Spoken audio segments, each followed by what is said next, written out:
Good afternoon, everyone. Don't forget to subscribe to my YouTube channel. I'm going to be interviewing a successful businesswoman, phenomenal comedian, Melanie Comarcho. So stay tuned.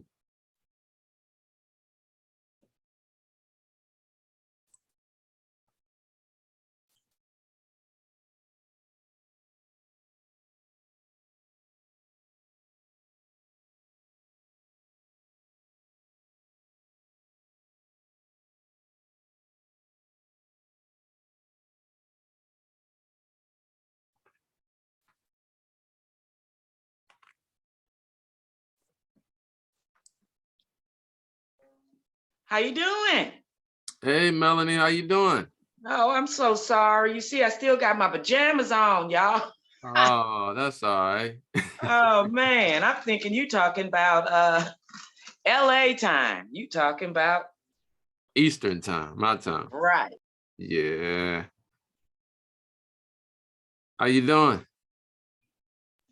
All right. I don't know what's going on with my ring thing. It's Can all you, dark. can you see me good? I can. I wish you could see me good. I don't know what's going on here. I My can see light you good.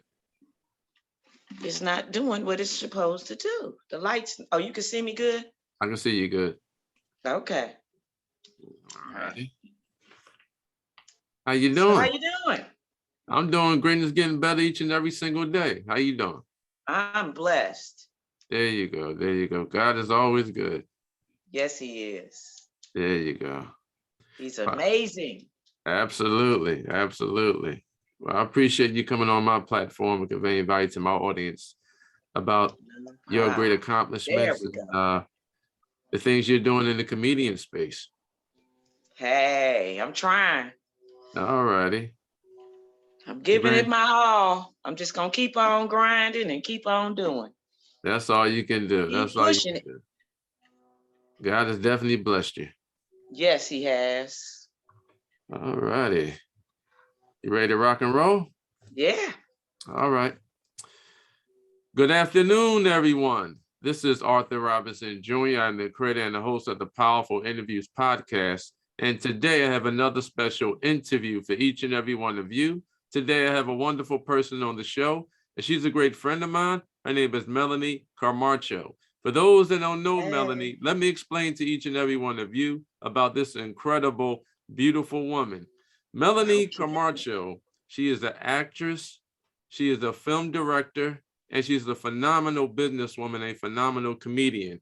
She has a phenomenal, powerful movie that is on Tubi TV, and it's on Amazon, and it's called Boosters LA. And that is an awesome, impressive resume. Without further ado, I'd like to welcome the one, the only, the beautiful Melanie Comarcho to the show. How y'all doing? I Well, am I'm so doing great. blessed. Thanks for having me. Well, I'd like to thank you, Melanie, for taking time out of your busy schedule to educate me and the audience worldwide about your successful journey as being a phenomenal comedian. I gladly appreciate it. No problem. I got a short or something going on with my light. I'm so sorry. Mm-hmm. I don't know. My ring light is okay. This that Amazon stuff, huh? There we Absolutely. go. Uh-oh, went back out again. Okay, anyway, let's continue on. All righty. To everyone that's listening and watching right now, I highly recommend go and get your pen and your pad right now. My great friend Melanie Comarcho is going to break down layman's terms about how she actually started her humble beginnings to become a becoming a successful comedian. Is that correct, Melanie?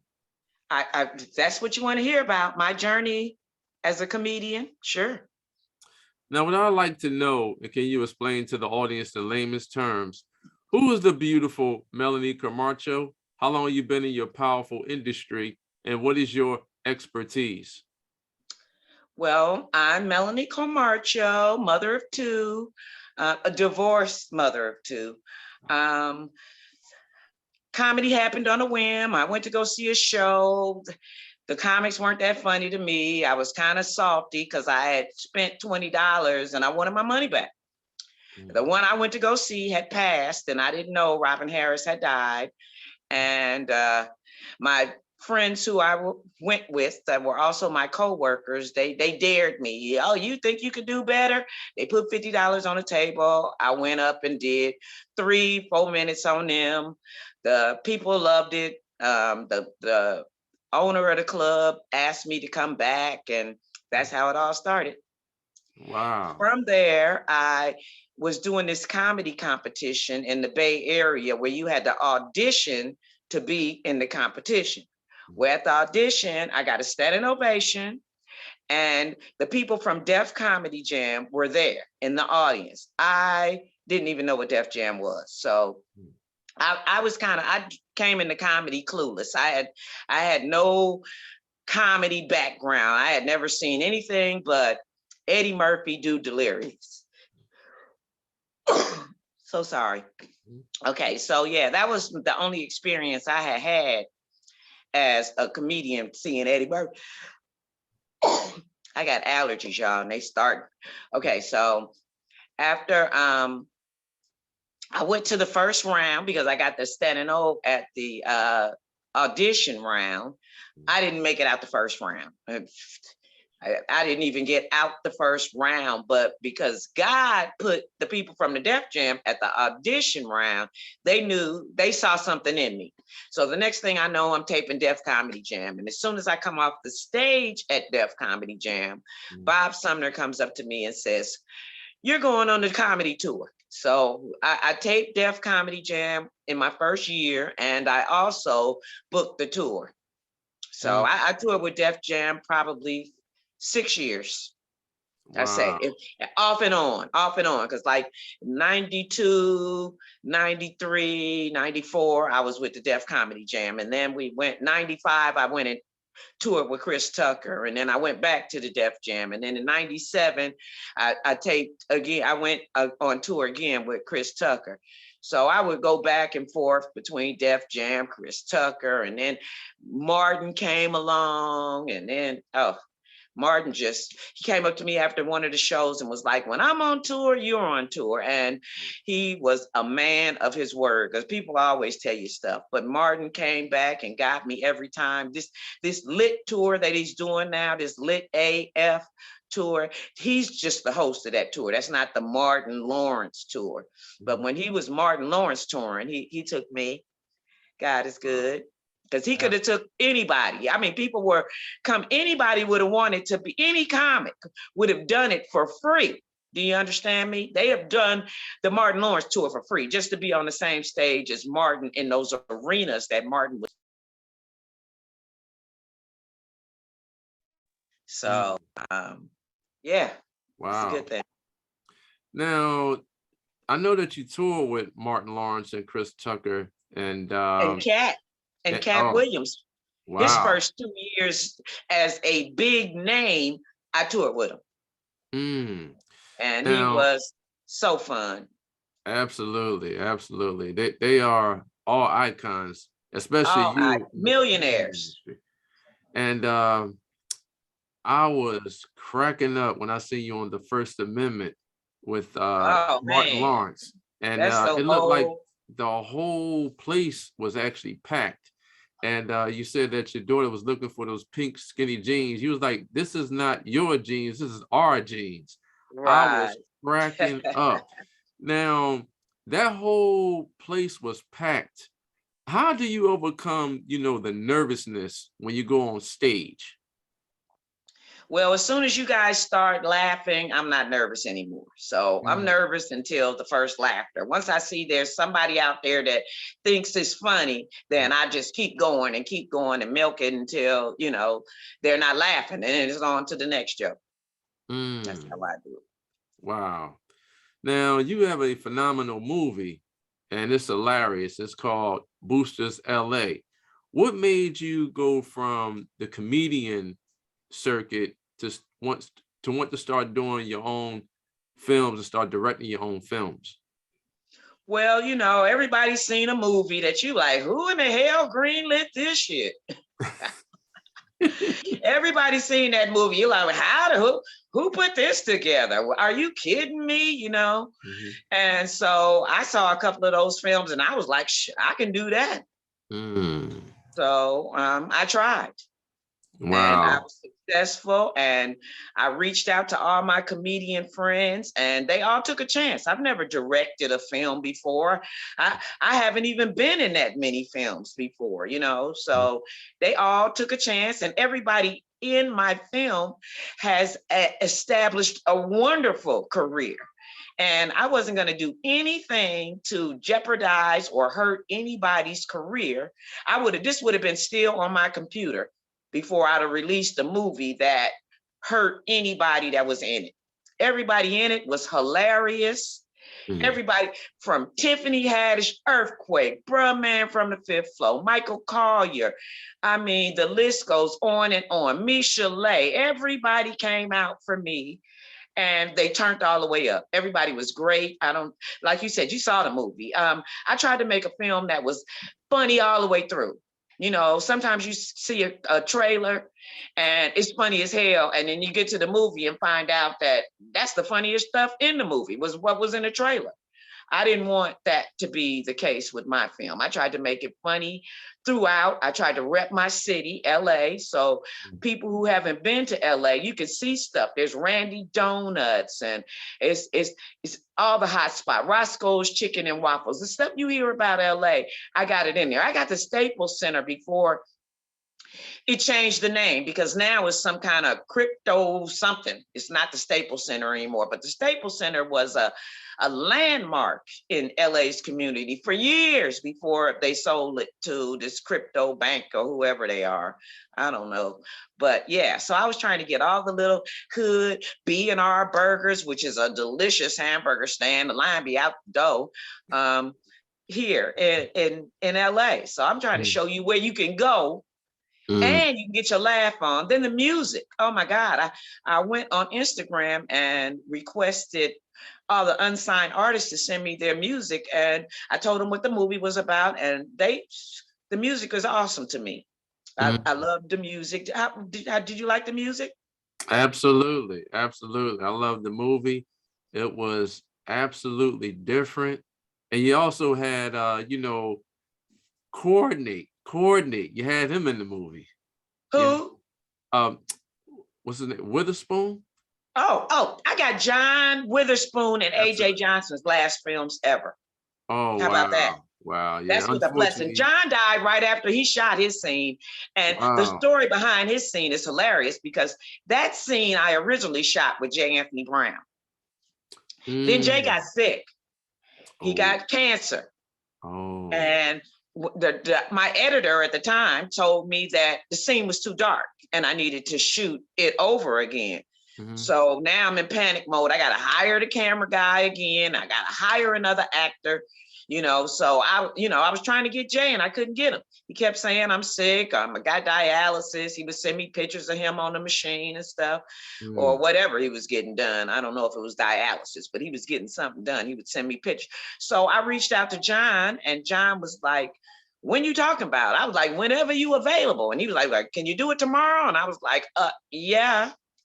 Most definitely. So I called my cameraman and he was like, okay, I can do it tomorrow night. And so we did. And I'm telling you, he died like right after that. And I was heartbroken because I was like, oh God, I got to take that scene out. Who am I gonna get to do it now? And my distributor was like, no, you keep that scene in. You got a classic. This is gonna help make this film a classic because of AJ and John. And they were funny in their scenes. Did you like the scene with John? Oh, absolutely. Absolutely. It was hilarious. Absolutely. And I'm telling you guys, you want a good laugh. I haven't seen a comedy that was really funny to me in quite a while. So I ended up teaching myself to edit the movie because I went through 3 editors and it just wasn't what I had envisioned when I wrote the movie. So I flipped it. I did it, they were editing from the director's cut. Let me keep that clear. They were editing from the director's cut. my film was being held hostage for 2 years. That's what took it so long. My director of photography had the footage and he would not give it to me. He wouldn't give me my footage for 2, and then he died. Wow. And it was still months. I had to go to an attorney to finally get the 7 days that I did get out of 13. So when I finally got all that, I kept shooting. I ended up adding John Witherspoon and the party bus scene and Misha Lay, because I had another lady who did an awesome job singing, Madam D. But if you can get Misha Lay, I mean, it's a no-brainer. I'm trying to get the biggest names I can to come see this movie. Guess who's in this movie, you know? And then you start dropping the names. And there's been a lot of movies with a lot of big stars that wasn't shit. I'm sure you've seen them. Yeah. And yeah, I I didn't see want you had this to be Tiffany that. Haddish in the movie. Yeah, and she's funny as hell in her scene. She's funny in her scene, and she looks fantastic. We shot that scene in probably 2017 before she cut her hair. So she's she's still beautiful, but she's that younger Tiffany from the girl trip days, you know? Right. So, you know, people were, you know, everybody's not going to like what you do. I don't care who you are. I don't care. Jesus had haters, okay? But there's 365 million people in the United States. I got a worldwide deal with my movie. So it's not just here in the States, it's in other countries as well. So all I need is 1 million of them to like my movie and I'm good. That's it. And I'm getting a lot of love. You know, a lot of people haven't seen it. A lot of people don't have an hour and a half to sit down and watch a movie. But you make time for what you want time for. If you want to just laugh out loud, Boosters LA, I'm trying to tell you. Absolutely. You know, laughter is the best medicine. It's healing. It's healing. Absolutely. You don't know how many shows I've done and people come up to me after the show and say, girl, I didn't even want to be here. But you made me, this was worth the trip. You made me forget all about the shit that I'm going through at the house. I was like, oh, thank you, thank you. That's why I'm here. I'm not gonna be clowning people in the audience. You're gonna have to mess with me for me to clown you, or you're gonna have to sit in my front row with a clown suit on. Other than that, I'm not gonna say any, you come to laugh, you know, I don't want you going postal on me, or I don't want to get slapped, put it like that, so. That's absolutely true. You know, as Black and brown people, we gotta, you know, learn how to, you know, take care of ourselves. And, you know, it's a lot of our own culture that is on the dialysis machine. I like to call that the nigger machine because they make so much money off of us just with dialysis alone. And, you know, people. Well, I'm my bad. You know, I'm not saying Jay was on dialysis. He was on chemo. That's what he was. He was getting chemo for his cancer. Okay. But you can still talk about dialysis. I get that too. Absolutely. Absolutely. It's a real major pandemic, especially in our community. But, you know, if people can learn to, you know, eat right and learn how to, you know, cleanse their liver, you know, they'll be around for a long, long time. Well, tell us a little bit. You know some ways to cleanse your liver? Well, what you have to do is, see, people love to eat, but you got to eat to live. You know, so I love to eat, you know, anything green, you know, cabbage, you know, greens, green beans, broccoli, you know, broccoli, absolutely. You know, so lettuce. I love the juice. Salad. A salad. That's nothing but H2O. That's nothing but water going inside your body. So, and we need to drink more of that as well. Absolutely. Water. Water is healing. It is. It absolutely is. And it's good to, you know, eat healthy. And it's also good to juice. You know, it's also good to juice, you know, like, you know, you eating shakes. You know, I love to drink a shake before I go to the gym. Okay. And, you know, it fulfills me, you know, but well, depending on what's in the shake, you know, they're discovering now that some of the vitamins in those shakes that are supposed to be like, what do they call it? The ye in those shakes. You know what I'm saying? The protein. Those protein shakes, they're saying they're investigating because they think they might hurt you more than they help you. You know what? Those high energy protein shakes. Yes, yes. See, I love to make my own smoothies. You know, so Okay. put the lettuce in there, the cucumber in there. Oh, lettuce Put, in a smoothie? Wow. Okay. yeah, put some ginger in there, a little Okay. bit of pineapple juice, and you be good to go. Uh-oh, It's I'm a doing mine fusion. wrong. I'm using ice cream and well, it's that ice cream that had that no, you know the one, no lactose ice cream. That's what I'm using. Lactose ice cream and strawberries and bananas, and I'm good.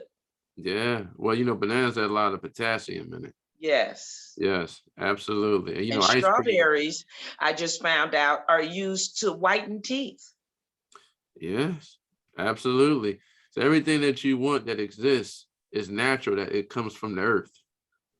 You Yes, know? that's why YouTube University is the place to go. You can find out about all these things right there.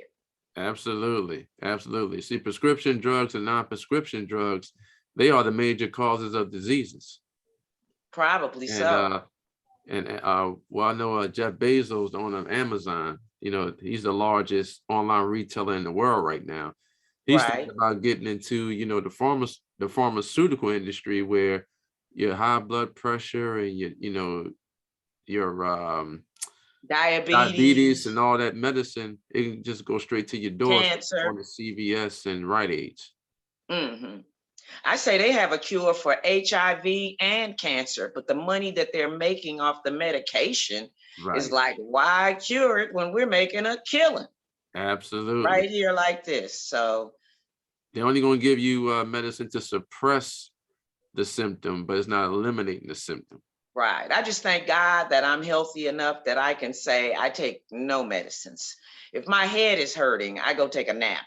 I'm afraid of being addicted to anything. I'm already have an addiction that I have to fight right now called tobacco. Ah, So, yeah, and it's a very hard addiction to quit. but you know what? I'm gonna pray for you. You can do it. You Please, can I can quit. do it, and I'm gonna do it. I'm gonna do Mhm. it. There you That's go. the battle I'm gonna win. Absolutely. You know, you have to develop a champion mindset. Yes, you have to really, really want it and know you can do it. Believe in yourself. Absolutely. Whatever the mind can conceive and believe it can achieve. If you put something Right, in your mind that you can do it, then you will. But if you put something in your mind that you can't do it, then you won't. right. And you got to watch what you say too, because if you keep saying, I'm broke, I'm broke, I'm broke, you're gonna be broke. Mhm. You say, oh God, it's coming, it's coming. I know it's coming. It's gonna come. Mhm. So Positive affirmations. words, I don't know who started that saying about sticks and stones will break your bones and words will never hurt you. Words hurt. Words Absolutely. hurt. Yes. And Know who said words are that shit? power. Words hurt. Words have made me cry. Mm, So they hurt. mm, Worse than anybody hitting me. I got hit in the jaw and I didn't even flinch, let alone have a teardrop, but I didn't have words that have tore me down. mm. So words hurt. Absolutely. Words are power. Yes, they are. Melanie, can you explain to the audience in layman's terms, what is the best advice that you have ever received? Believe in yourself. Mm, That was the best advice because there's times when I was doubting myself. And he's like, believe in yourself. And then right behind that was know your worth. Know mm, your worth. And knowing my worth was kind of getting me bitter because I wasn't getting my worth.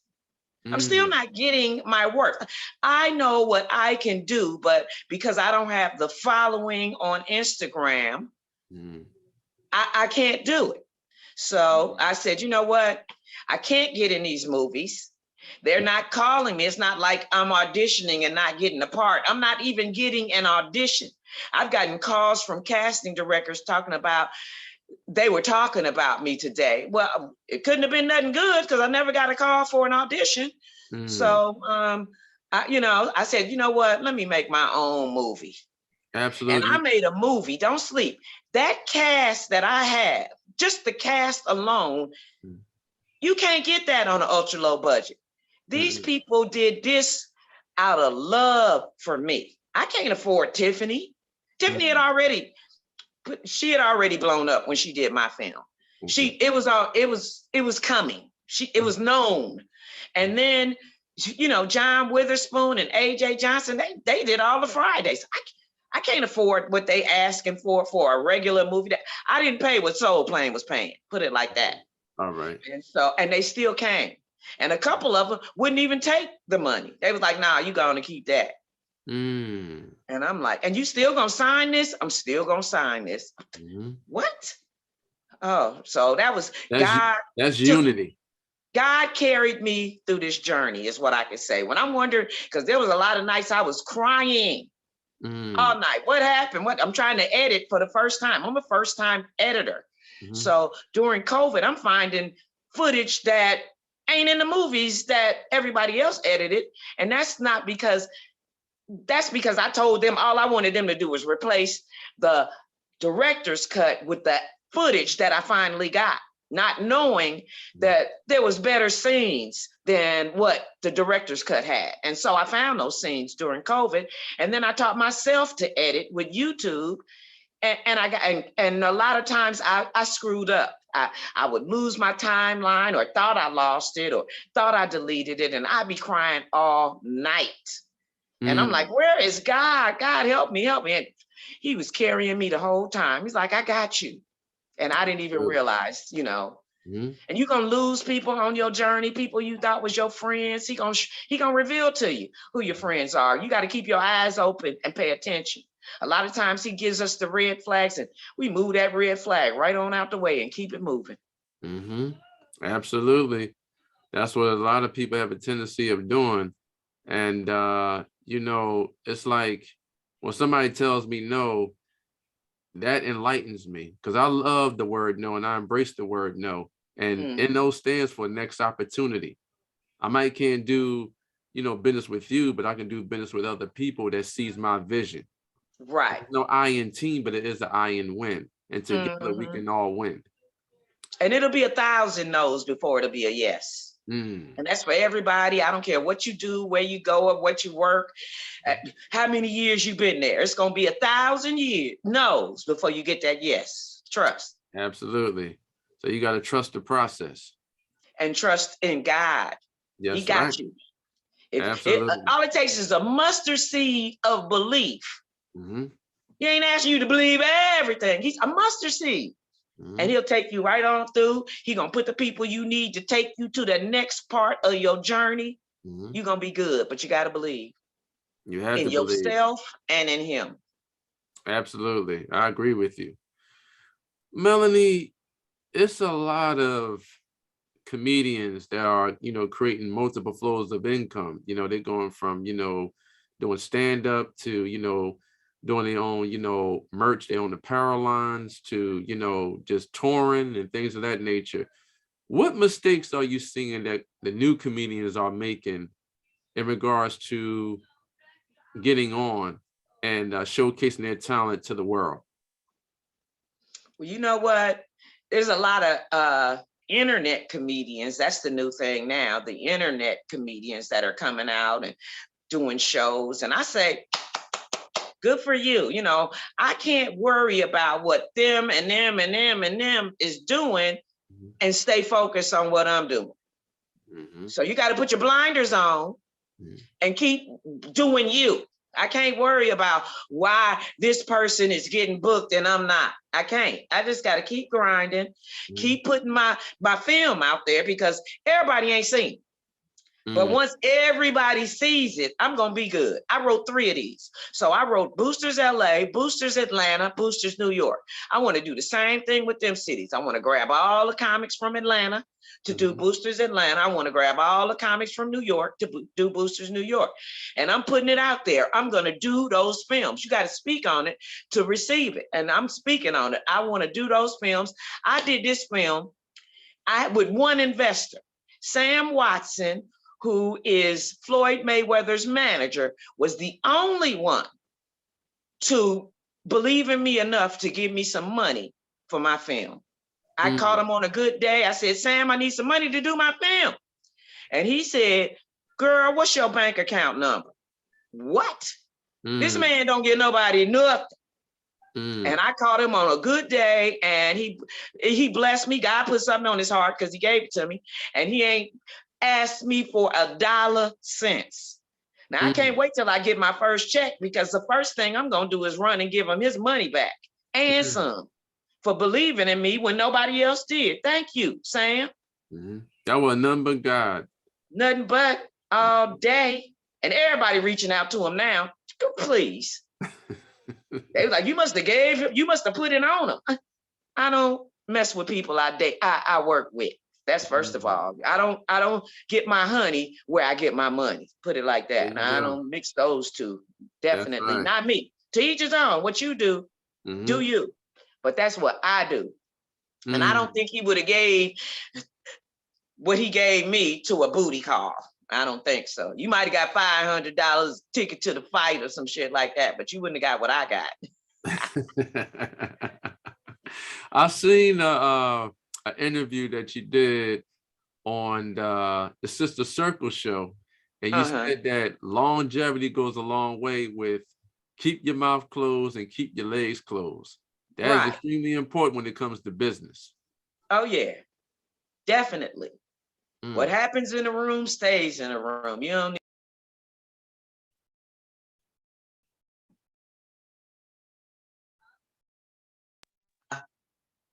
need, it'd be a lot of juicy stuff in there, but I would never, ever, ever, ever tell anything that I saw on any tour that I was on.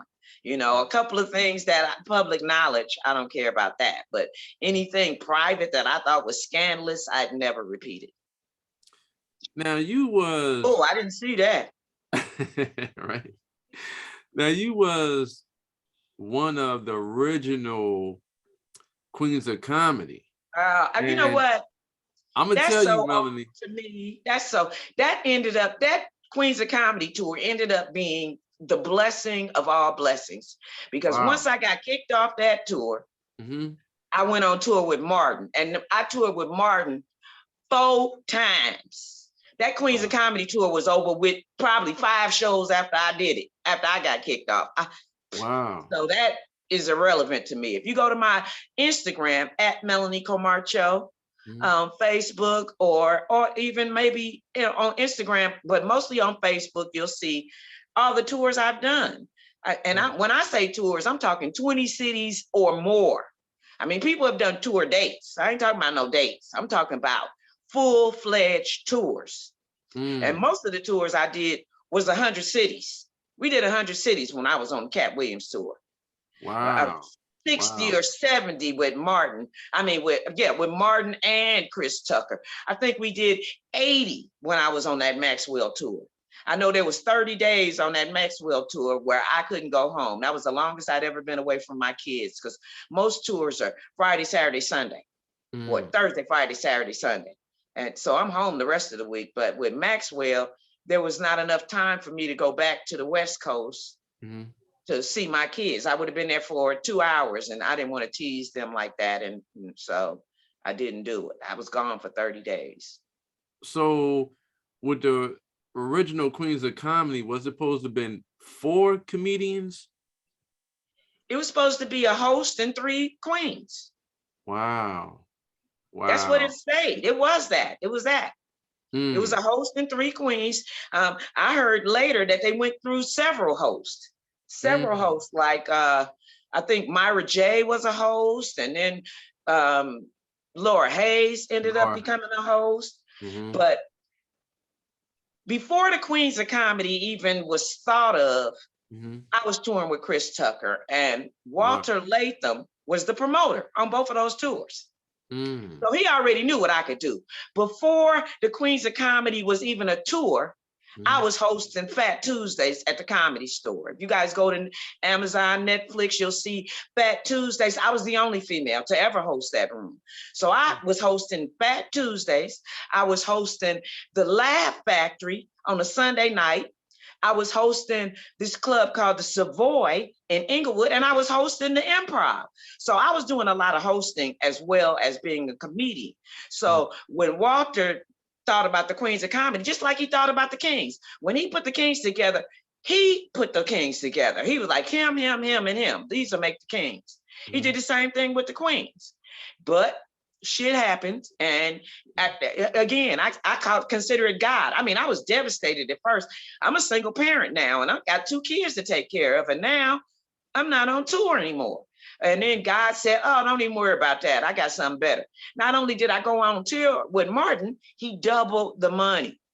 Wow. So I was getting double the money that I was getting hosting the Queens of Comedy. And I was doing it for years. Martin kept calling me back. Yeah, I'm coming. Yes, sir.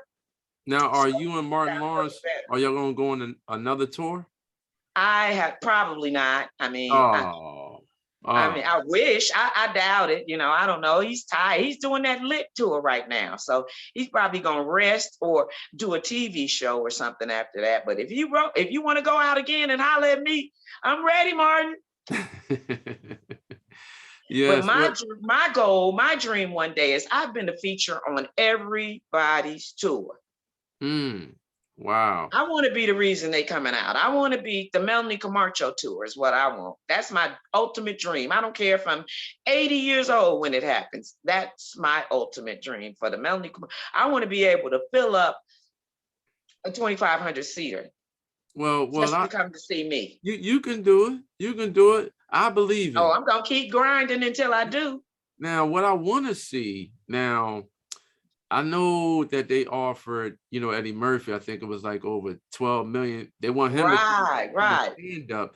And I know he was hilarious in the 80s, but there's so much competition out there. I know that if he comes back to the stand-up, a lot of comedians is going to really see if he can really reinvent himself and come back and really be hilarious.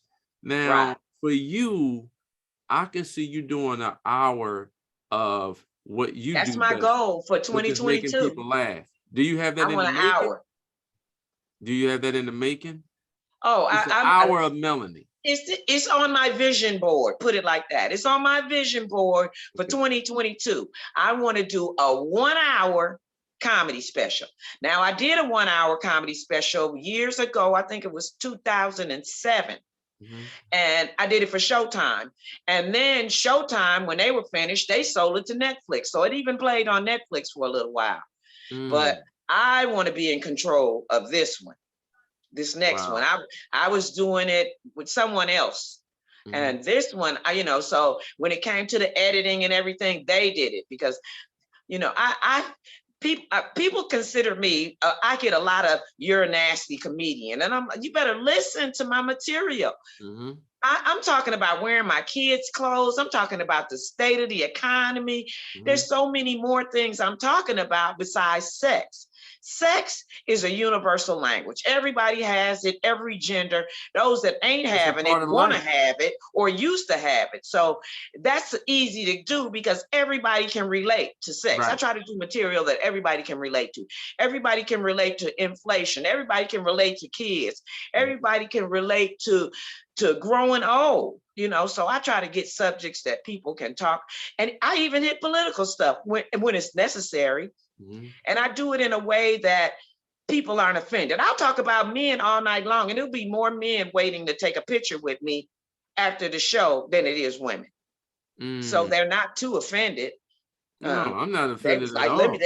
Matter of fact, some of them be like, let me take you back to the room so I can give you some new material. I'm like, no, I'm good. Well, sex is a part of life. That's basically a fulfillment for your male or female counterpart. So I wouldn't say why would they say that your mouth is nasty? I mean, I don't get it. Some more goes in. Right. I mean, I'm the cleanest of the dirty comedians. To me, I'm not on stage saying bitch and motherfucker. I'm not saying that. Listen to my show. Absolutely. The most you getting out of me is some dick jokes. And the thing is, I got some good dick jokes. So that's what people focus on more. That shit is real. The women are laughing. I'm just talking about because dick is what's been in my life. So I Right. can talk about something I've experienced. And from this, and then I have women telling me stuff after the show. Girl, let me tell you what happened to me. Or they DMing me and I incorporated it into my act. I ain't never had no big balls.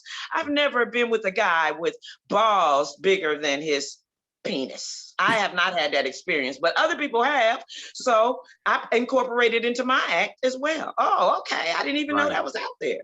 Right. Well, see, it's like, I think comedians has to understand their audience, and people are You have coming to out read to it. laugh, You have to read your audience for sure. absolutely. And the subject matters that you touch on, I can relate to it because when it comes to penises and vaginas and sex and politics and things of that nature, people can relate to that. So why Yes, would they you be can. offended about And I'm a not comedian's vulgar with opinion? mine. I'm not humping on no chair. I'm not sticking no mic down my throat.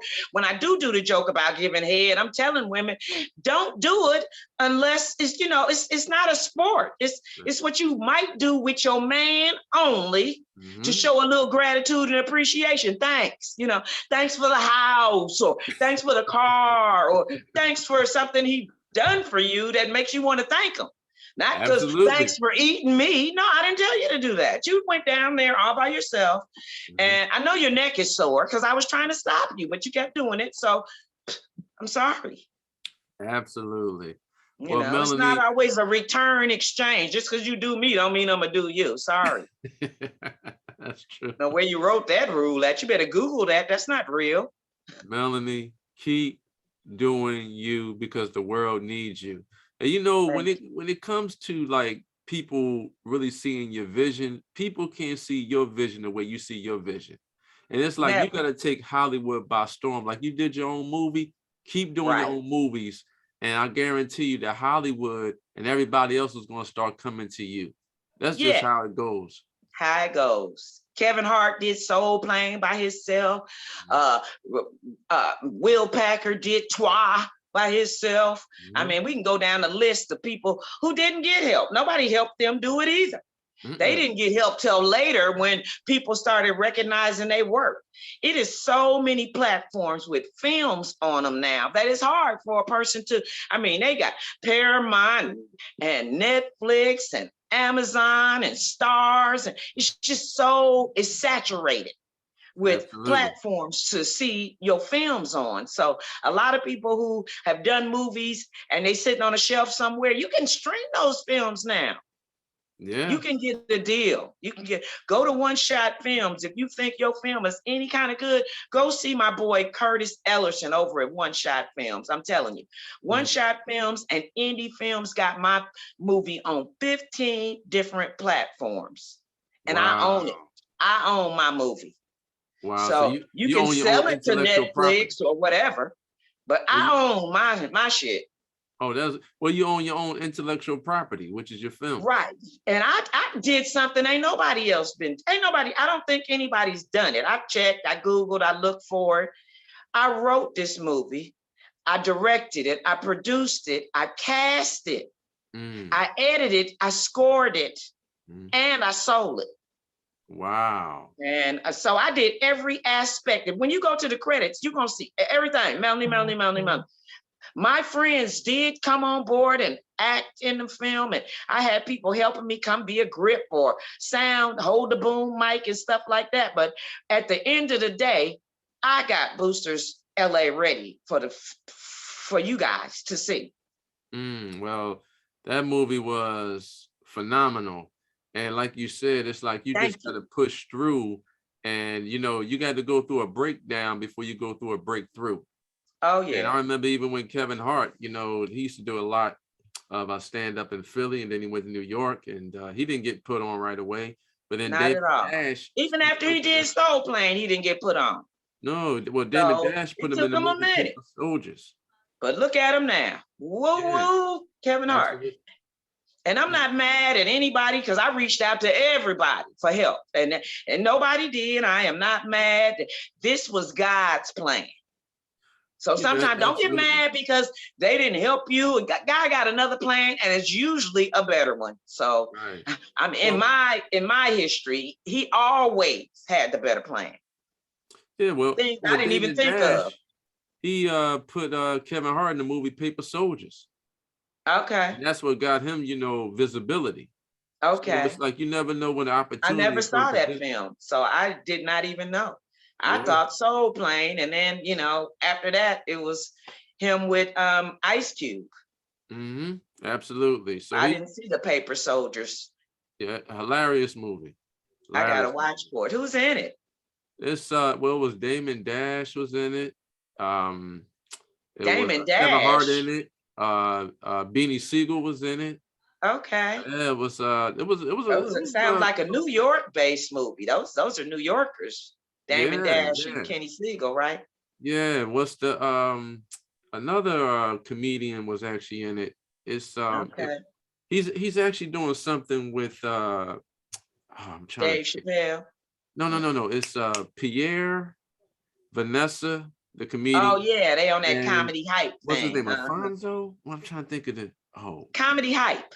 comedy hype. But I'm trying to think of the Uh-huh. other guy. He was in the movie Paper Soldiers. Capone. Yeah, Capone. He was in it too. Okay, Yeah, that nice. movie was hilarious. Okay, They I have gave to check it Kevin out. Hart visibility years ago. Okay. Yeah, yep. So and Damon Well, actually yeah, I'm gonna check that out when you check out Boosters LA, people. I'm telling you, mhm, support this sister. I did it all on my own. mhm, This is my first film, my first time editing, directing, scoring. mhm. I had never done any of this. I've never been to film school. I took a couple of master classes with directing, and I went to YouTube University for everything else. They taught me how to score the movie, how to light the movie, and then I find out later I could have lit that scene up with J. Anthony Brown in 2 seconds, but Wow. I was supposed to have John Witherspoon. That was God. God was like, let me make this happen, and He put John in there. And I'm so happy that happened. I'm so happy that happened, because if I would have known how to lighten that scene up, I wouldn't have needed John. I would have lit that scene up. J. Anthony Brown would have been the one driving me in the Uber instead of John Witherspoon. But I'm glad John did it. I'm glad John was the one. Absolutely. I was cracking up. I was cracking up all the way through. It's Good. hilarious. And you putting your own blueprint in terms of your directing and your vision. And I think the world needs to experience more of that, because there's no substitute for experience. You got to get out here and actually do it. Right. And every time you do it, it's going to get better. People got something to say about everything you do. I mean, especially the people who ain't never did it. Oh, I would have did this shit. Editing could have been better. The lighting could have been better. Oh, she can't act, or he can't. They gonna say whatever they want to say. Let the numbers talk. Let the numbers Absolutely. talk. Now, Melanie, you've been in the industry for over 29 years and you 30. still, This year oh, made my 30th year. I started in 92. So wow. 2022, January 2022, I started doing comedy. Well, you've been in the game over 30 plus years and you're still going strong. For the comedians that want to actually get into the game and, they want to pretty much just dominate their stage presence, what advice would you give comedians that want to actually get into the game and they looking to make a lot of money, but we know it's a process before you make a lot of money? Right. Well, these young comics, I say, get your social media presence up, and then grab a actual comic to help you when you go out there on the road, so they can help you tune your comic ability. To the other comics out there, all I can say is they already got a Chris Rock, they already got a Dave Chappelle, they already got a Kevin Hart, they already got a Michael Blackson, they already got a Mike Epps. Do you? Do you? They want something new. They don't want a copy of that. So all these comics out here impersonating other comics, do you? Write your own material. A lot of people don't even realize, no, you heard that joke on social media or you saw it on TV and you think it's yours. Subliminally, they think they wrote it. You ain't wrote that. I had a lady come up to me at one of my shows telling me, oh, a friend of mine does that joke about wearing her daughter clothes. I was like, oh, well, she stole it from me, because I first did that joke on BET in probably 1998. Her kids probably wasn't even born back then. My kids are grown now, and I still do that joke. And neither one of my girls can fit my clothes. Both of them bigger than me. So I'm down here at 3. They 5, 6, 7, 8, 9. I'm like, okay, wait a minute. So, just keep doing you is what I say. Write about your experiences, what happened to you, or whatever's going on. Like everybody and their mama's writing jokes about the Chris Rock Will thing. How you feel about now. that? How you feel about that? What took place? Man, that hurt. That hurt. It didn't just hurt Chris, it hurt us as a Black people. That was the first time ever that a Black man produced the awards. And it'll probably be the last time. The good old boys is back in the room now taking their meetings, and they hot about it. About the first time, this is their show. They don't care if you do that shit at the Grammys or the Source Awards or the BET Awards, but the Oscars is theirs, and they don't want none of that shit happening at they shit. You understand what I'm saying? They don't want that happening. You can take that on back over there across the street, but we ain't having it here. So they've been having meetings thinking about what they're gonna do to Will. There ain't a lot. They can't take the Oscar back. The Oscar he keeps. I mean, if you take his Oscar back, you might have to go get Kevin Spacey's Oscar, Harvey Weinstein's Oscar, and a whole bunch of other people's Oscars. You might have to go get them. So they're not gonna take the Oscar. For me, Melanie, I don't see what Chris really said that was really offensive. That was worthy of a slap, right? Absolutely. I just don't. Only thing I can think of is maybe that was just something spontaneous, because what I personally think is after Jada rolled her eyes, the whole room's laughing at her.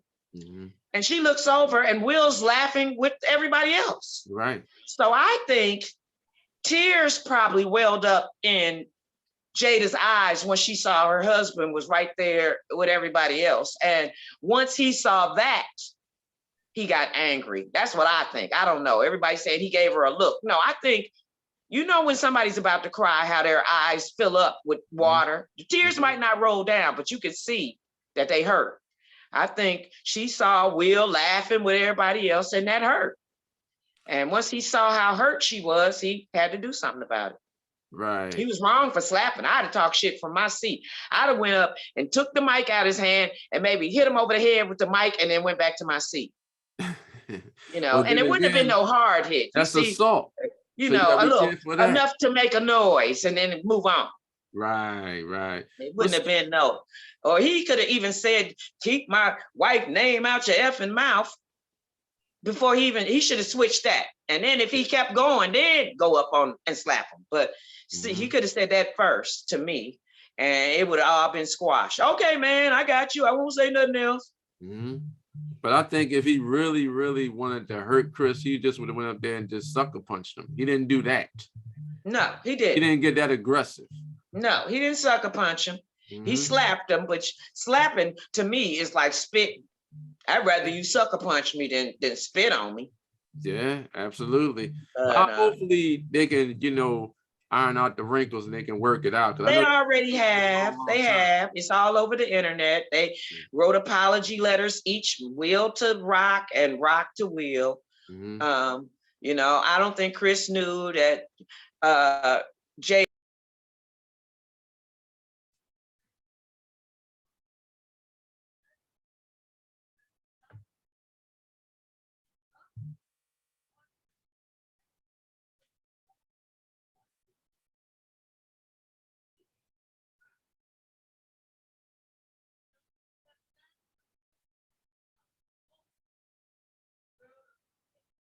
Melanie?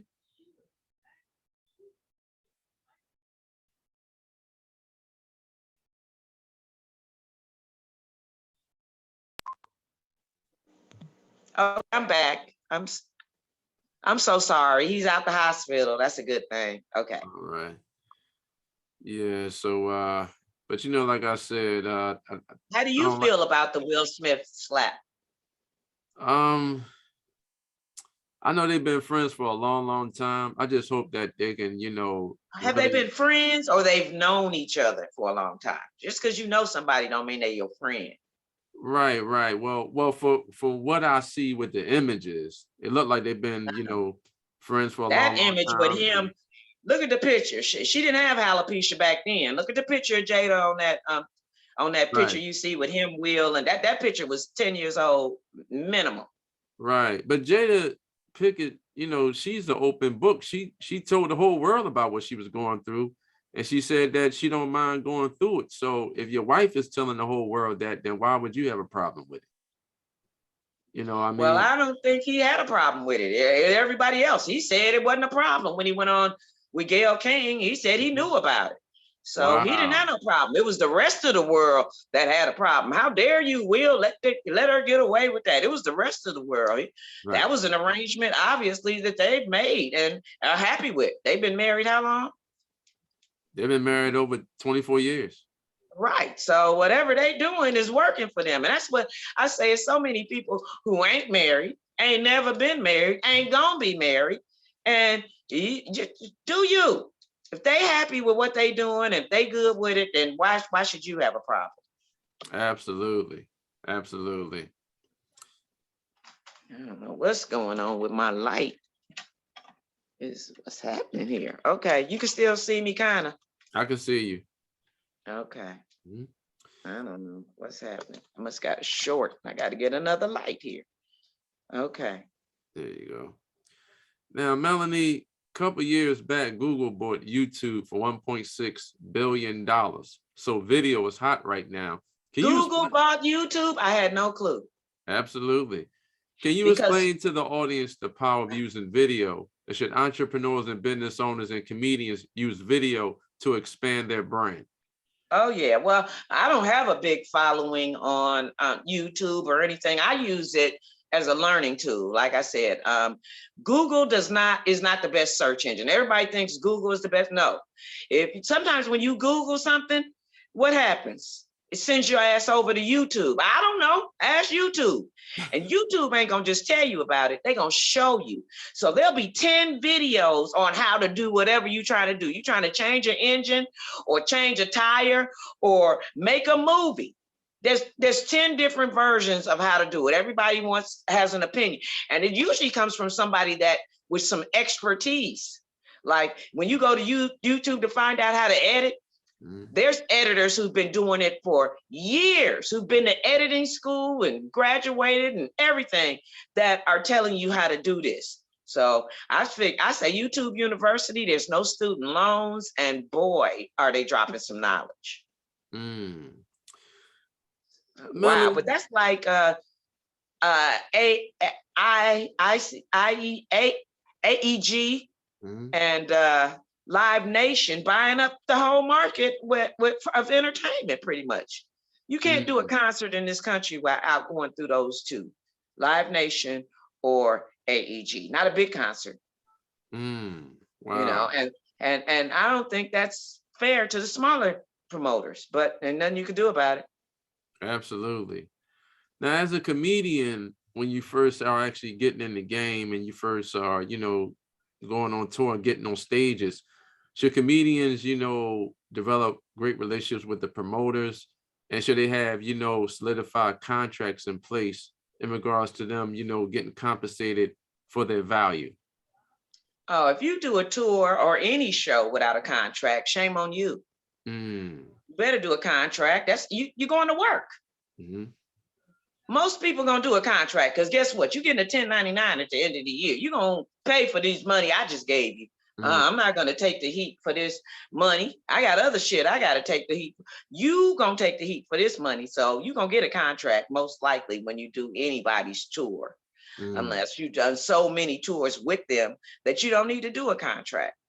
I mean, there's several tours that I didn't do a contract and I got paid just like I did a contract. But once you have that connection or that bond with those people, and if you don't get your money, I mean, I've heard comedians who said they was on tour and they didn't get their money.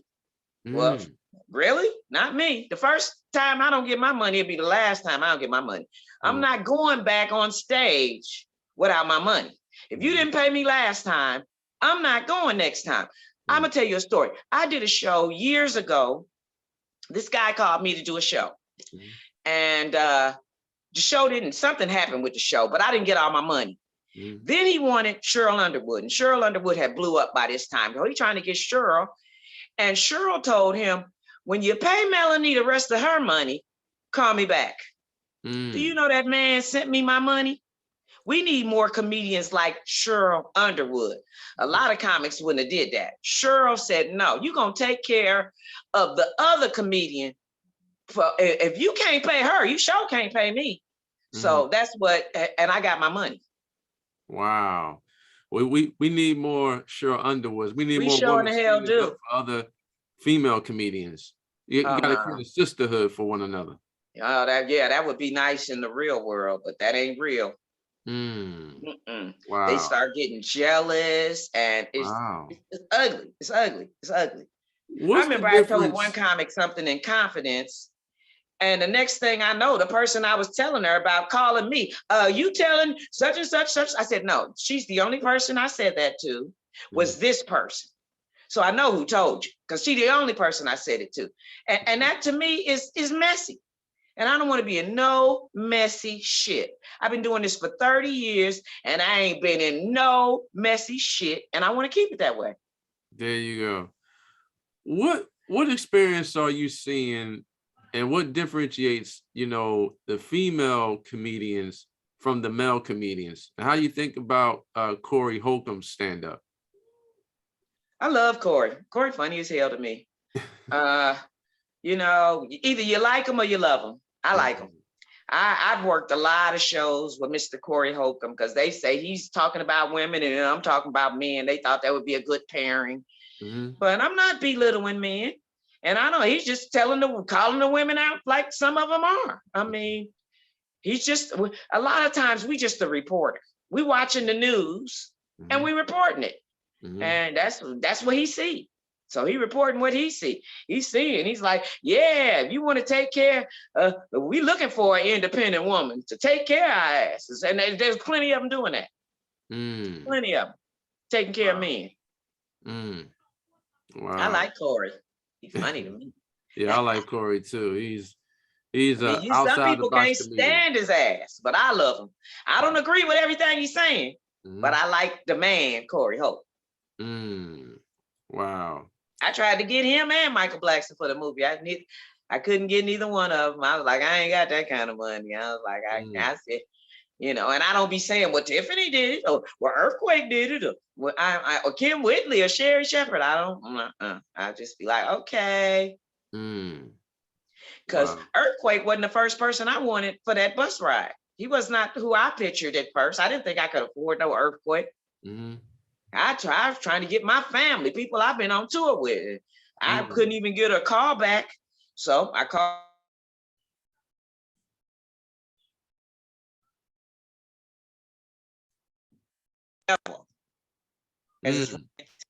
Oh my God. Okay.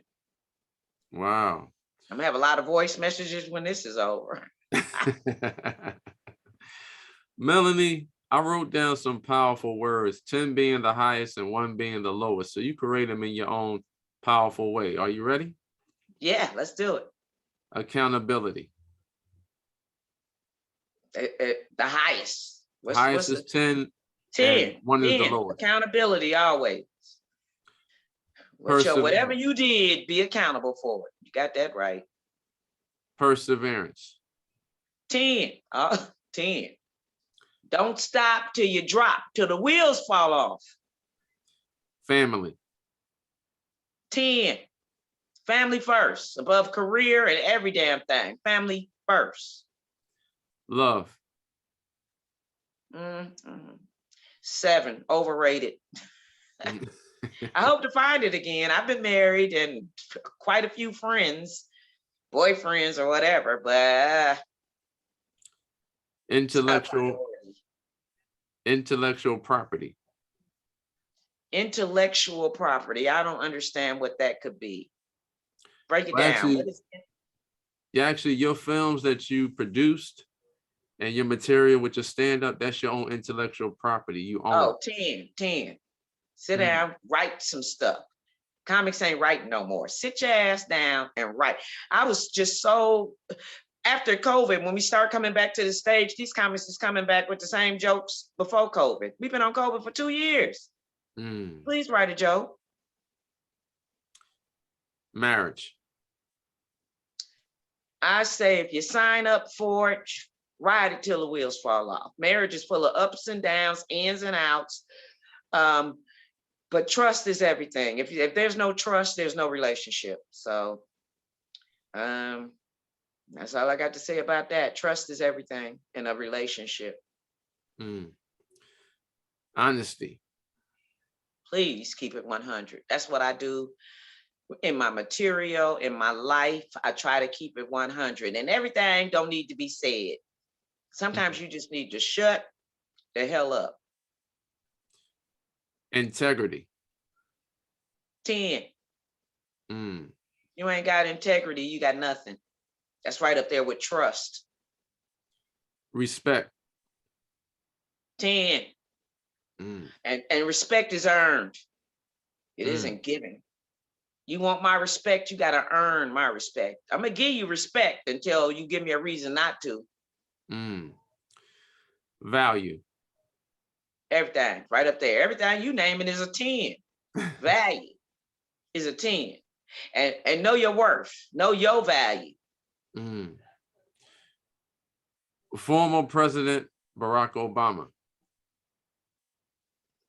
What are we rating him on? I mean, I rate that we had a black president 10. Yay. Former President Donald Trump. Oh, do we got to go there? I'm going to say a 7. I'm not going to give him a 5 or a 4 because he did do a few things for us while he was in office. I don't know if it was to save face or whatever, but he got it done. He did it. He did a few things for us while he was in office. He got a few folks out of jail anyway. Wow. Happiness. Everything. Got to be happy. You can have all the money in the world and still be miserable. Happiness is everything. It's part of your mental health. That's why when you're feeling down and depressed and don't know where to go, find a comedy show. Find a comedy show. Go online and watch something funny. Take the stress off. Comedy, laughter is healing. Health. Everything. That's the problem with us. A lot of us Black people, we're not checking on our health like we should. We're not, you need to go take that. A lot of times when we find out we got something, we in the 4th stage because we didn't go get a checkup because you wasn't feeling, I feel fine. Yeah, well, a lot of times it takes a minute before the symptoms show up. And by the time they show up, you're in a stage that's irreversible. There's nothing we can do for you now. So I say, if there's any way, go to a free clinic, whatever, got Obamacare, any way you can do it, go get a checkup, especially my women. Go get your pap smear. You don't want to wait until it's too late that you got cervical cancer or breast cancer. You need to go get those things checked out ASAP. I mean, you got more people going to the doctor to get a fucking ass implant than you do people going to go get a pap smear. It's just ridiculous. Let's get our priorities in order, people. Absolutely. Absolutely. Fun. Oh, you gotta have fun. Gotta have fun. Fun is everything. I love to have fun. I enjoy it. I enjoy it. But you can't have fun at other people's expense. That's all I'm saying. Have fun, but don't do it at you ain't got to step on nobody else to have a good time. Money. Oh, man, it ain't everything. The love of money, everybody's heard it. The love of money is what? Evil. Talk to me. Evil. But no, I won't say money is evil. I would say it says money is the root to all evil. People always take that word out. It's the root to all evil. It ain't got to be all evil. You got to know what you got to do with your money, but it can be the root to all evil. So just remember that word right there, the root. Money ain't evil.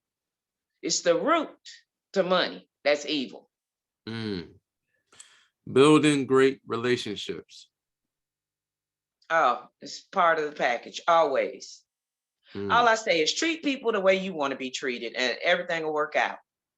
Treat people. That's how I was raised. My mom said, treat that man picking that trash up the same way you treat that CEO walking in that building. Because that man picking up that trash might be the CEO in 2 years. And he gonna remember how you was treating him when he was picking up that trash. So you treat everybody equal. And that's me. I don't care if you're black, white, Puerto Rican, Asian. I don't care who you screwing. If you're nice to me, I'm nice to you. And that's the way everybody should be, but they're not. Confidence. Gotta have confidence. If you don't believe in yourself, ain't nobody gonna believe in you. All right, that was good, Melanie. That was real good. Thank you. Can you explain to the audience exactly where they can find you? You can find me on Instagram, Melanie, Melanie Comarcho, Comarcho. Melanie Comarcho at Instagram. Follow me. And no, I was not married to a Mexican. That is a brother. I don't know where he got that name from, but he's from Detroit. Yeah, so Melanie Comarcho on Facebook, Melanie Comarcho fan page, or Melanie Comarcho, and then on Instagram, on YouTube, it's the official Melanie Comarcho. So you guys share, like, follow me, go watch Boosters LA, and then if you laugh, tell somebody about it. Tell them how you enjoyed it and spread the word. Melanie, I appreciate you coming on my show today, because the whole premise of my show is to educate entrepreneurs and business owners that they can live the life that they truly desire, but they have to be open to these important principles. So I don't like what I see with some of the news, so I create my own news. Oh, me too. And all I can say to all you entrepreneurs out of there, if you keep saying I can't, you ain't. Say I can. I can do this. I can do this. That's what got me to everything I'm doing. I can do that. You can do that too. You can do that too. And it's enough room for everybody. You ain't got to tear somebody down to pull yourself up. It's enough room for everybody. Absolutely. I believe in positive affirmations. If you keep saying you're going to be a multi-millionaire and you keep taking the action steps to make it happen, it will happen. Yeah. I don't know. I've been saying that for years, and I'm still waiting on Publishers Clearinghouse to show up at my door with a check, because I've been saying this gonna be my year. We all get that letter in the mail. You are the winner. Ain't one shit. Publishers Clearinghouse is a jinx. They a fake. No, I'm just kidding. Have you ever thought about creating your own intellectual property by writing your own book? Oh, I'll be writing. There's a book coming soon called The Journey to Boosters LA. So I'm waiting on my first. I did a streaming deal, which means we get paid quarterly. So I'm waiting for my first quarter. So that'll be part of the book as well. Well, all that being said, I can say, well, this is what I ended up doing. You know, I can say I made way more than what I invested, or this wasn't a great idea. But I think I'll be saying I got way more than I invested. I think I'll be okay. I got a lot of good reviews and I'm okay. Like I said, this is my first film, and everybody, like you said, Paper Soldiers, I still have never seen that movie. And it was because people got lives. I was probably on tour when that came out. And the last thing I was going to do when I got home was watch a movie. I got 2 kids that need my attention. So that's what I was doing. Absolutely. So it'll be years to come for people, everybody see it, whatever you're doing. Absolutely. I agree with you. And I appreciate God getting into you and you showcasing your talents to the world, because you know, if it wasn't for you, you know, developing your own faith and developing your own belief system, getting on that stage for the first time, it wouldn't be a Melanie Comarcho right now. No, it wouldn't be a comedian Melanie Comarcho, that's for sure. Right. Absolutely. I'd be still, I was an electronic assembler technician before I started doing comedy. While I was doing comedy, I got laid off my job at Hughes Aircraft the same day I take my first Def Comedy Jam. So that to me was a message. Mm. I told them to mail me my check. I'm going to New York, and I had never been in New York before. There's a limo. The only limo I ever went in was the one at prom. So I'm in seventh heaven right now. So, prepare for your journey, because it's going to be bigger than whatever you think it is. God got something better for you. Trust and believe that part. Mm. Now, I know this is old, but I got to ask you this. I know Katt Williams, he basically said, when it comes to Netflix, it's all about numbers. And I remember when Monique was trying to get people to ban Netflix because they offered her $500,000, but they said that for the deal itself that she couldn't do stand-up for 2 years if she took the $500,000 from Netflix. How do you feel about that? Never heard of that before. I don't think there's not one comic that had a deal where once I tape this, I can't do no comedy for 2 years. I ain't never heard of that deal. But well, actually, her husband actually said it on the Breakfast Club. Wow, I'm unaware of deals. I don't think that's Dave just did his, and he's come be at the Hollywood Bowl, 4 shows here in LA. Wow. But it's also called Netflix is a joke. So I guess they saying you can't do no more shows with anybody but us for 2 years. Wow. That's probably what it is. You can't do. But what I would have did, me personally, I would have went on there for that $500,000. I'd have gave 2 writers $20,000 each. Let's go at it. All 3 of us would have been in there. I would have wrote a special that was so fire that there was no denying. Ain't no way you could deny me now. Now, I want that same damn money you just gave Amy Schumer or whoever it is she's comparing herself to. But you got to show them first. Yeah, they gave Amy Schumer $13 million, but she sold out an arena. Right. That's what they were saying. Right. So I have no comment. I thought, I tell you what, Amy Schumer stood out at the Oscars 2022. She was funny as hell to me. I enjoyed her, especially after she came back after the slap, talking about, did I miss something? What happened? Hilarious. She had me going. So I enjoyed Amy Schumer. What's next for Melanie? What other projects you have in the pipeline? Now I don't know if you know this business, but you can't talk about nothing you doing until it's done. Until the papers is signed, you better shut your mouth. Because there's always somebody that knows somebody that knows somebody that'll take that shit from you so quick. And I say to every entrepreneur, comedian, writer out there, copyright of America. Copyright of America. Don't go to the Writers Guild. Copyright of America. You can probably copyright 5 things for the same amount of money. And it lasts for 70 years. Wow. Now the WGA, they're going to charge you a little bit more. And guess what? In 3 or 4 years, you're going to have to renew that copyright. But 70 years. So you'll be dead and gone for your copyright die out. I say copyright. Everything, every thought, everything you don't tell nobody about your dream because they'll steal it from you. You better be careful. Do you think that you and the phenomenal comedian Katt Williams, do you think that y'all can actually go on tour again? You know what? I don't even know. I would love that. Mean, whatever happens, happens. I mean, if he called me, I'd probably go running to get a date or 2, at least. We had a ball on those tours. I toured with him for 2 years, and I'm telling you, it was like touring with my cousins. We laughed our asses off on stage and off stage that entire tour. There was no fights, no drama, nothing but fun. It wasn't until after those tours was over where Katt was having his drama or whatever. But while we was on tour, nothing. So much fun. Between me, Lunel, Red, and Katt, oh God, we laughed our asses off. You just don't know. Yeah, I think the world needs that with, you, Katt Williams, and Red. It's like I miss. Red's running for mayor of DC right now, so he's not doing this. He's more focused on being the mayor of DC. Go Wow. Red.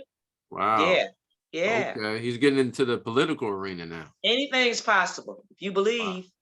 That's right, absolutely. And I love the new comedians, but I miss that, I miss the 90s. Right. I miss that 90s era. I wish the 90s era could be right now. Oh, everybody do. Everybody, and they trying to make it happen. You can't bring back something. You'll never bring back the 90s Def Comedy Jam. I don't care how many, I don't care what you call the show, none of that. Yes. You will never get that back again. And I was so glad to be a part of it. I got to tape Def Jam when Martin was hosting. Oh my God.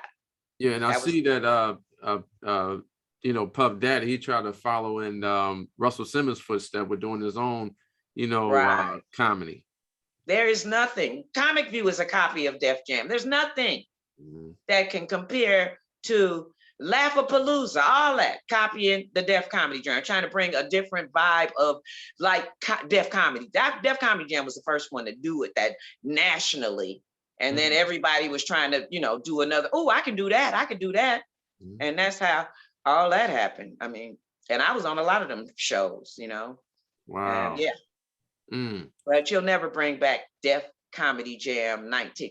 And quiet as it's kept, I toured with Def Jam more than any comic at all. Bob Sumner called me constantly. By the end, I kept coming back because the other comedians was blowing up. They was able to go out on their own tours and do that. But I was able to still come back to the Def Comedy Jam, and they kept calling me. And I actually, one time I got to host the Def Comedy Jam as well because Joe Torre missed his flight and it was my birthday. And I was like, can I please? And they said, yeah. Wow. And I got to host New York City. I got to host. So that was wow. I got to headline Essence comedy show. Kim Whitley made that happen. I mean, just so many things happened that wow moments for me. So thank you to all that made those things happen. Have you ever toured with Bernie Mac? I did not, I told you, like I said, I didn't know comedy when I started doing comedy. So I didn't know anything about Bernie Mac. I had never seen the Def Comedy Jam. I had heard about Bernie, but I had never actually seen his stand-up. I met him when he did the movie Baps. That's when I actually met Bernie Mac for the first time.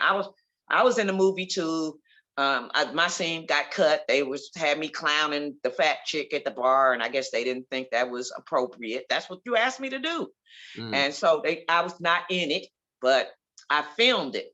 And that's when I met him on the set of Baps. So I never got to tour with him.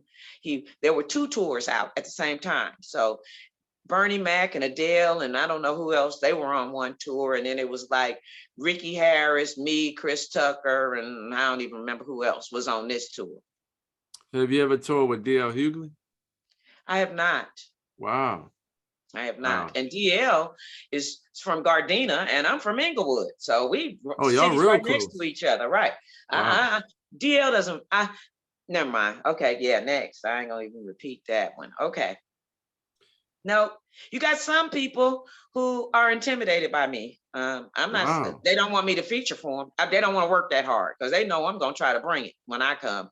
And then they got to step up to, even though the people coming to see you, not me. Now I'm making it, where you got to do it where you got a comedians that's not as strong that, you ain't got to work as hard. So some people don't want to have me on their show because of that. Have you ever opened up or toured with Steve Harvey? No, never. No? Wow. Nobody. The only the ones I named are the ones. I've never done a show with Katt, Kevin Hart, or Dave Chappelle, or Chris Rock. Well, Chris Rock may be the first stand-up on his HBO show, but I've never been on a comedy show with him ever. Okay. I don't know. Doing something with Chris Rock. I can see. I can see you doing something with Chris Rock, but I would Oh, love it for thanks. you and Katt Williams to rekindle that, I don't have a problem with Chris. It ain't nothing to rekindle with me and Katt. Katt is just trying to give other comics opportunities. It seems like that's what it seemed like to me. He's putting people on that just, that he thinks the world needs to see. Okay. And All right. it rotates. I'm not mad because he didn't call me. I'm okay. Everything happened for a reason. Absolutely, absolutely. But you and Katt Williams, y'all have wonderful chemistry together. We had a ball. I tell you that much. And I've been knowing Katt for so many years prior to him being Katt Williams. When he was Cat in the Hat, in 93, 94, while I'm touring with the Def Comedy Jam, I was pretty, people was looking for Melanie Comarcho back then. And I was the it girl pretty much. And Katt and Lunell would bring me to Oakland all the time to do shows for Oakland. So I knew him years before he became Katt Williams. And do you and Lunell, y'all have a great relationship? We cool. We cordial. All right. We cordial. Yeah. I mean, she used to be my girl, but life happens, people move on. It is what it is. We still cordial. I talk every once in a while. I send her a happy birthday or whatever's congratulations or whatever's going on. I do that, but we don't hang out like we used to. I used to go over there and hang out, be at the house laughing and joking. We haven't done that in a while, but she's a busy lady and I'm busy too. So it is what it is. Do you have any last pearls of wisdom for the audience? Nah, believe in yourself. And if you're getting in the entertainment business, get God, because you ain't gonna make it. You ain't gonna make it without him. You need God and some thick skin to be in this business. It'll tear you down. It'll destroy you. It'll make you want to kill yourself. And we can name all the actors and comedians who have committed suicide being in this business. Get God in your life if you come into this game. How do you feel about Coming to America 2 with Eddie Murphy and all the other comedians he had in the movie? Great job. I guess, it wasn't Coming to America 1, but he put a lot of people on, and I give him for that. Wow. What do you think about Coming to America 2? Did you see 1? I seen one. It's iconic. Very iconic. We had never seen anything like that before. No. All the riches from a Black man in Africa. Oh my God. It was amazing, that first one, for sure. Have you ever collaborated with Leslie Jones? I have never collaborated with Leslie. She was on some of those Def Jam, on those Katt Williams tours. She did a couple of dates on some of those, but no, I've never collaborated with her. Wow. I'd like to thank you, Melanie Comarcho, once again for taking time out of your busy schedule to educate me and the audience worldwide about the comedian industry and about your phenomenal movie that everyone needs to see, Boosters LA. I gladly appreciate it. You are a gift from God. Thank you. To everyone that's listening and watching right now, get involved with the phenomenal, the beautiful, the sexy Melanie Comarcho. You hear the passion that came through her voice from my show today. Go to her Instagram page and just look up Melanie Comarcho. And follow me. And actually follow her. And don't forget to take a look at her phenomenal movie on Tubi TV, and it's called Boosters LA. It is hilarious. And as a matter of fact, watch the movie with you and your kids and your family. You're going to get a lot of laughter out of this movie. I was cracking up from the beginning to the end. It's different. And we need more comedians like Melanie on the forefront to give us laughter and bring peace and joy into our lives. So to everyone that's listening and watching right now, remember that the strongest asset each and every one of you have is your brain, and what you think about and what you take action on, that will become your reality, and your mentality creates your reality. May God bless each and every one of you, and bye for now. Thank you, Melanie. I really appreciate you conveying value to my audience. Thank you. Goodbye, everybody. And don't forget to subscribe to my YouTube channel. And bye for now.